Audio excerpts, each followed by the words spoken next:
Après de multiples concertations avec le secteur privé en amont, le ministre de l'Industrie et du Commerce, Moussa Alassane Diallo, a rassemblé ce 19 août les fêtières et associations du secteur du commerce et de l'industrie pour présenter la vision de son département.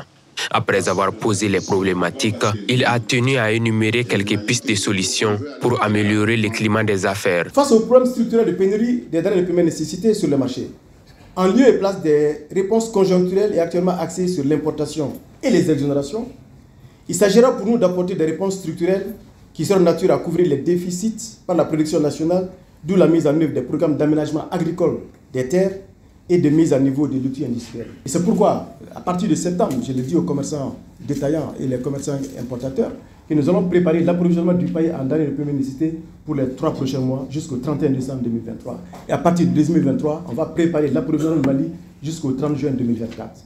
Quand on parle de souveraineté nationale, la souveraineté elle est aussi économique.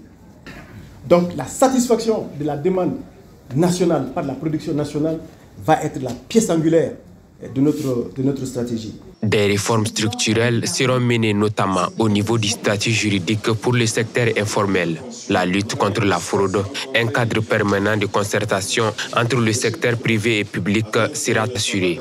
Cette vision sera traduite par un plan d'action.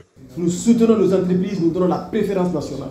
Je pense qu'avec mes collaborateurs au niveau du ministère de l'Industrie, nous allons procéder à une rupture de méthode. Et pendant ce laps de temps, je souhaite vraiment l'ensemble des présidents des organisations professionnelles que nous puissions définir 2 projets structurants en concertation qui vont être portés par l'État et qui vont être portés par le secteur privé. Et je vous l'ai dit aujourd'hui, et c'est très clair, l'État aujourd'hui est prêt à rentrer dans les capitales des entreprises en création. Je suis profondément convaincu à la fois de la pertinence des orientations que nous venons de présenter. À ce titre, il nous faut faire preuve d'imagination et d'innovation pour apporter des réponses structurelles cohérentes, réalistes et réalisables. Au cours de la rencontre, plusieurs acteurs ont pu s'exprimer sur leurs préoccupations nombreuses. Des structures comme l'APECAM et le CNPM ont assuré leur soutien à cette vision. Votre présence au sein du gouvernement est une source de confiance pour nous tous, membres du secteur privé, car nous avons toujours souhaité avoir un acteur pétri dans le monde du privé à la tête de ce ministère. Nous sommes prêts, Monsieur le ministre, à vous apporter toute notre expertise et tout notre soutien pour relever les défis qui se présentent à nous tous. Le ministre de l'Industrie et du Commerce rassure continuer à œuvrer pour une autonomisation dans les secteurs de l'industrie et du commerce et réduisant par la même occasion le taux de chômage dans notre pays.